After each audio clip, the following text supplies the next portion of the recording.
દાદા જય માતા. મારું નામ જયેશ સોની છે.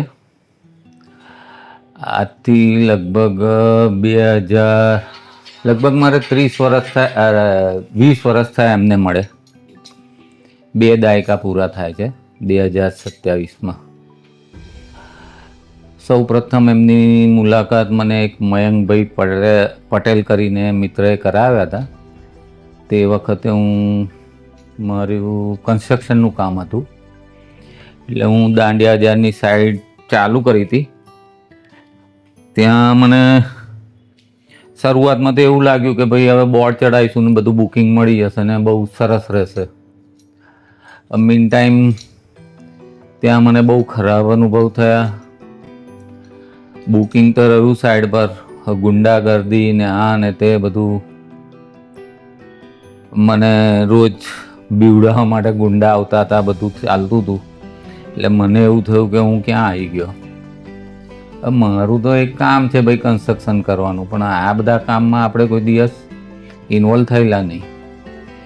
તે દરમિયાન મારા મિત્રએ દાદાની મુલાકાત કરાવી કે જયેશ આ તારે જો બુકિંગ ને બધું સારી રીતે પ્રોજેક્ટ પૂરો પાડવો હોય તો એક આપણા મિત્ર છે એમની જોડે મુલાકાત કર અને એ જે કહે એ પ્રમાણે તમારે કરવાનું છે.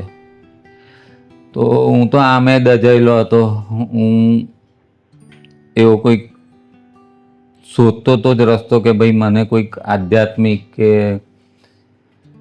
શાસ્ત્ર પ્રમાણે કોઈક એવો રસ્તો મળે જેમાંથી હું બહાર નીકળી શકું. એટલે એ દરમિયાન દાદા જોડે મારો સંપર્ક થયો. દાદાએ વિઝિટ કરી કે ભાઈ આવું આવું છે ને તમારે આ રીતના કર્મ ને બધું કરવું પડે તો તમે બહાર નીકળી જશો. અને મારી ગેરંટી છે કે તમારું બધું બુકિંગ 6 થી 8 મહિનામાં થઈ જશે. એટલે એ વાત સાંભળીને મારા મગજમાં તો પ્રકાશ પડી ગયો હતો. પણ મારી જોડે બીજા 4 પાર્ટનર્સ હતા. એટલે મેં પાર્ટનરોને વાત કરી કે ભાઈ આવું આવું છે ને આપણે નીકળવું હોય તો આ રીતેનો રસ્તો છે. હવે પાર્ટનરોના મગજમાં ના ઉતર્યું એટલે એ લોકો કે અમે તો કંઈ માનતા નથી જયેશ, એટલે અમને કોઈ ઇન્ટરેસ્ટ નથી. એટલે પછી મારે એમને કહેવું પડ્યું કે તમને ઇન્ટરેસ્ટ ના હોય તો વાંધો નહીં, તમે ના કરશો, પણ મને કરવા દો.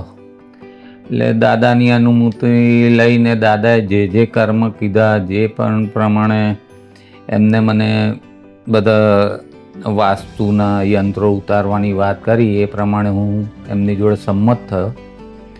અને મીન ટાઈમ 2-3 મહિનામાં એમને કીધા પ્રમાણે બધું કર્યા પછી અમે એ પૂજા પાઠ અને યંત્રોનું જમીનોમાં મૂકી અને એની પૂજા પાઠ કરીને પૂર્ણ કર્યું. અને તે વખત દાદાએ મને ચેલેન્જ આપી હતી કે તમારો પ્રોફિટ શું હશે જયેશભાઈ.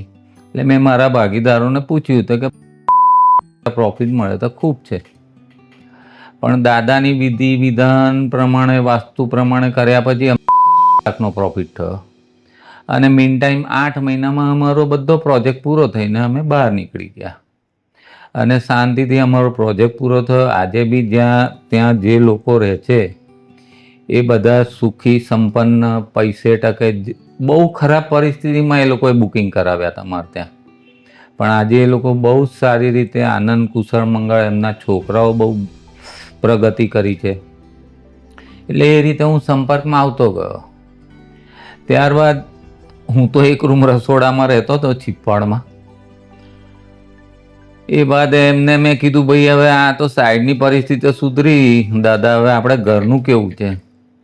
એટલે એમને કીધું સારું ઘરની વિઝિટ કરાવી દઈએ. એટલે ઘરે વિઝિટ કરીને એમના કહેવા પ્રમાણેના યંત્રો મૂક્યા તે બધું. એટલે એ કર્યા બાદ મારો પ્રોગ્રેસ થવા માંડ્યો અને ધીરે ધીરે પછી હું જમીનોમાં પડ્યો, બીજી બધી સ્કીમોમાં ભાગ લીધો. અને જ્યાં જ્યાં તકલીફો પડી ત્યાં દાદાએ મને સાથ આપ્યો અને એમના નિરીક્ષણમાં બધા કર્મો કરીને એ જમીનનું શુદ્ધિકરણ કરીને એને પ્રભાવિત કરી.